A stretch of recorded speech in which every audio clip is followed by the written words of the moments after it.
आज जनसुराज की पहली लिस्ट जारी हो सकती है। पहली लिस्ट में 40 उम्मीदवारों की घोषणा की जा सकती है। ये बड़ा अपडेट जो आप प्रशांत किशोर प्रत्याशियों के नाम की घोषणा करेंगे और कारगर विधानसभा क्षेत्र से प्रशांत किशोर लड़ सकते हैं चुनाव, ये उम्मीद जताई जा रही है।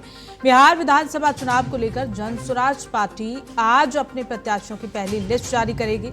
दोपहर 2 बजे के बाद पार्टी के संस्थापक प्रशांत किशोर विधानसभा सीटों के लिए अपने प्रत्याशियों की पहली लिस्ट जारी करेंगे, जिसमें कई बड़े चेहरों के नाम शामिल होंगे जिन्हें आज पार्टी उम्मीदवार बनाने जा रही है।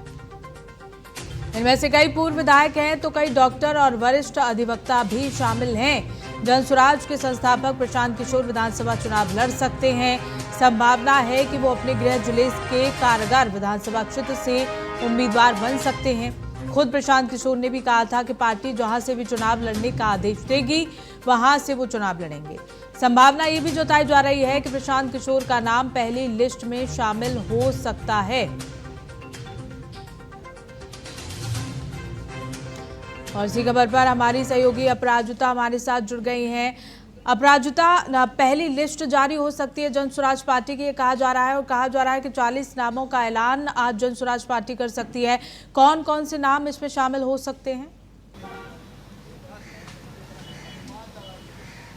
बिल्कुल पूनम, देखिए आपको बता दें कि जनसुराज की तरफ से यहाँ पे 243 सीटों पर लड़ने की बातें हैं और इसके साथ ही जनसुराज में किसी भी तरीके का पेच नहीं फंस रहा है। इनकी लिस्ट पहले से तैयार है, उम्मीदवारों की बस घोषणा हो सकती है।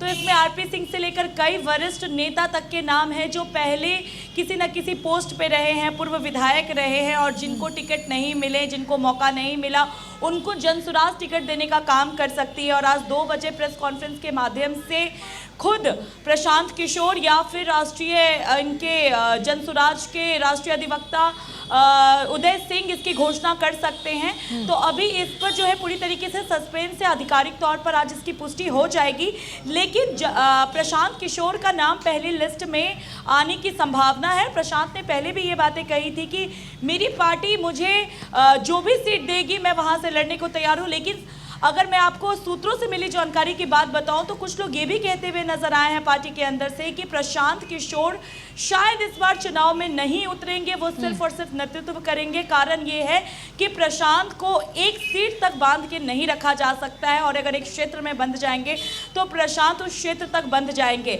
ऐसे में देखना ये काफी दिलचस्प होगा कि प्रशांत को कौन सा क्षेत्र दिया जाता है, उनका खुद का जिला दिया जाता है या फिर प्रशांत इस बार लीड नहीं करते हैं। लेकिन प्रशांत किशोर इस बार जिस तरीके से अपनी पार्टी में हर एक पूर्व विधायक के साथ साथ सेंसिबल लोग, पढ़े लिखे लोगों को शामिल करते हुए नजर आए और इतने दिन से बिहार का दौरा कर रहे हैं, लोगों को जागरूक कर रहे हैं और हर एक उस मुद्दे पर अपना ध्यान केंद्रित करवा रहे हैं जो अभी बिहार में सबसे बड़ा समस्या बना हुआ है। तो ये आने वाला वक्त ही बताएगा पूनम कि प्रशांत की ये जनसुराज पार्टी जो है वो क्या काम कर पाती है बिहार में, क्या झंडे गाड़ पाती है या फिर सिर्फ वोट कटुआ तक साबित हो जाती है। 2 बजे के बाद सारी तस्वीरें साफ हो जाएंगी। बिल्कुल अपराजिता, ये देखने वाली बात होगी। लेकिन जिस तरह से आपने कहा कि प्रशांत किशोर चुनाव नहीं लड़ेंगे, लेकिन पहले वो कई बार कह चुके हैं कि अगर मैं चुनाव लड़ा तो या तो कर्मभूमि से या जन्मभूमि, 2 ही जगहों से चुनाव लड़ूंगा। और उन्होंने पहले राघोपुर विधानसभा का भी जिक्र किया है और कारगर विधानसभा का जिक्र हो ही रहा है। तो क्या संभावना है कि जनसुराज पार्टी से प्रशांत किशोर मैदान में उतर सकते हैं इन दोनों विधानसभा सीटों से?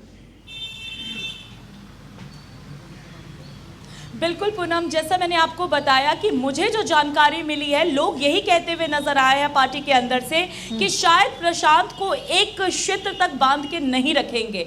तो ऐसे में देखना ये दिलचस्प होगा कि पार्टी क्या निर्णय लेती है। क्या प्रशांत किशोर को उनके क्षेत्र से या फिर कड़ी टक्कर देने के लिए राघोपुर से, जहां से तेजस्वी उम्मीदवार हैं, वहां से उतारा जा सकता है।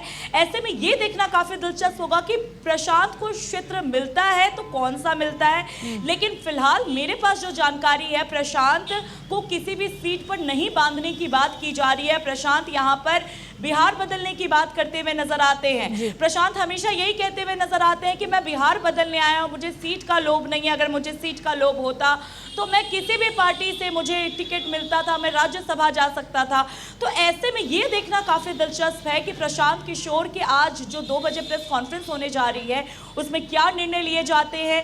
पहले लिस्ट जो जारी होती है क्या उसमें प्रशांत के नाम होते हैं, नहीं होते। 2 बजे सारी तस्वीरें साफ हो जाएंगी क्लियर तौर पे। लेकिन ये बात तो कहना कहीं से भी गलत नहीं होगा कि प्रशांत किशोर जिस प्रकार से बिहार में हर एक जगह घूम कर अपने पार्टी का प्रचार किए और उनके कार्यकर्ता सक्रिय रहे हैं, उससे एक बात तो तय है कि प्रशांत ने अपने तरफ उन सारे उम्मीदवार और पूर्व विधायक से लेकर हर एक वो पढ़े लिखे लोगों को जोड़ने की कोशिश की है जो काफी इंटेलेक्चुअल माने जाते हैं और लोगों को अपने तरफ आकर्षित कर सकते हैं सीधे तौर पे।